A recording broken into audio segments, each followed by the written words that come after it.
In the realm of Eldoria, there lay a forest cloaked in ceaseless twilight, known as the Whispering Woods. The trees, ancient and towering, were said to be alive with the spirits of the dead, their leaves whispering secrets of a dark past. Villagers nearby spoke in hushed tones about the woods, never venturing beyond its borders after dusk for fear of awakening its wrath. One crisp autumn evening, a curious young lad named Rowan ventured near the edge of the forest. His grandmother had often warned him of the cursed grove, spinning tales of those who entered and never returned. But Rowan, with the fearless heart of youth, was drawn to the mystery. He stood before the gnarled branches, their silhouettes like twisted hands against the moonlit sky, and took a step forward. As soon as his foot touched the threshold, a cold wind swept through the trees, carrying a whisper, "Turn back." Rowan, shaken but undeterred, pressed on. The deeper he ventured, the louder and clearer the whispers became. They spoke of forgotten kingdoms, of battles soaked in sorcery and blood.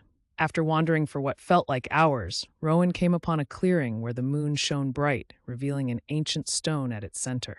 Engraved upon the stone was the effigy of a knight, his armor detailed and splendid, suggesting he was of high rank.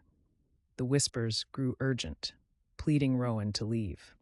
But he was captivated by the stone and approached it. The moment his fingers traced the cold engravings, the ground trembled.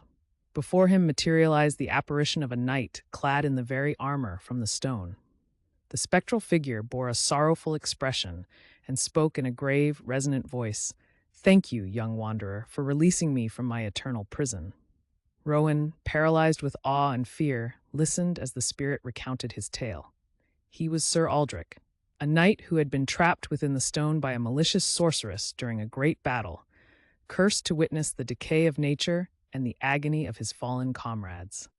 Sir Aldrich implored Rowan for aid, to find the enchanted amulet that had bound his soul to the stone.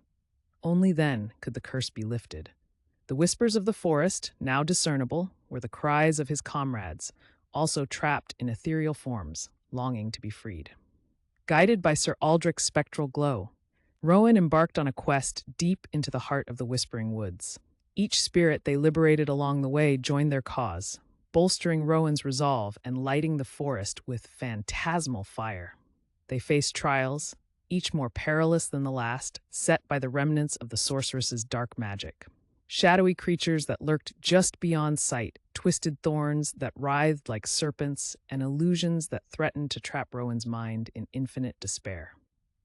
Finally, after what seemed an eternity bathed in twilight, they reached a decrepit temple overrun by ivy, within which the amulet pulsed with a sinister light.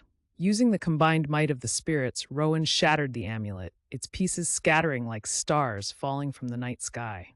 A luminous wave burst forth, washing over the woods and silencing the whispers. As dawn crept over Eldoria for the first time in centuries, the forest transformed. The trees, once dead and twisted, bloomed with vibrant life, their leaves lush and whispering not of sorrow, but of peace and renewal. Sir Aldrich, before vanishing, knighted Rowan, naming him the guardian of the Whispering Woods. Rowan returned to his village a hero, forever changed, his tale one of courage and the belief that even in places forgotten by light, hope can still prevail.